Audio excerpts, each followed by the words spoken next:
চট্টগ্রাম নগরের হালিশহর কে ব্লকের ৭ নম্বর রোডের ১১ নম্বর বাড়ির বাসিন্দা নুরুন নবীর বিরুদ্ধে ব্যাংক ঋণ জালিয়াতি, ভুয়া ব্যবসা প্রতিষ্ঠানের নামে ঋণ গ্রহণ এবং রাজনৈতিক পরিচয় ব্যবহারের অভিযোগ উঠেছে।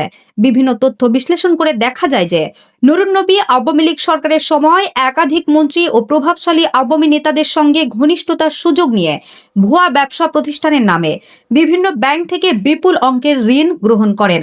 এ বিষয়ে তার বিরুদ্ধে একাধিক মামলা বিচারাধীন রয়েছে বলেও অভিযোগ করা হয়। জানা যায়, সরকার পরিবর্তনের পর তিনি আত্মগোপনে চলে যায় এবং তার প্রতারণার কৌশলে আনেন নতুনত্ব।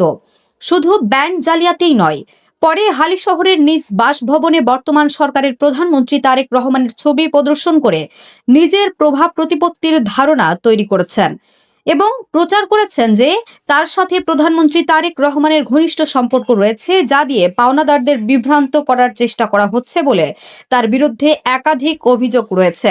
জানা যায়, নুরুন নবী পানি সম্পদ মন্ত্রী শহীদ উদ্দিন চৌধুরীর দূরসম্পর্কের আত্মীয়। বর্তমান সরকারকে এখনই সতর্ক হতে হবে যাতে এ সমস্ত ব্যাংক জালিয়াতির মূল হোতারা আওয়ামী দোসররা যেন নিজেদের নতুন পরিচয় নতুন আশ্রয়দাতা না পায়। নতুন আশ্রয়দাতা পেলে তারা আবারও দেশকে গভীর সংকটে ফেলে দেবে।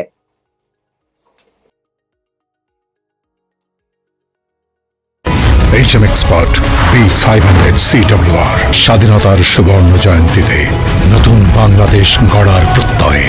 HM Steel।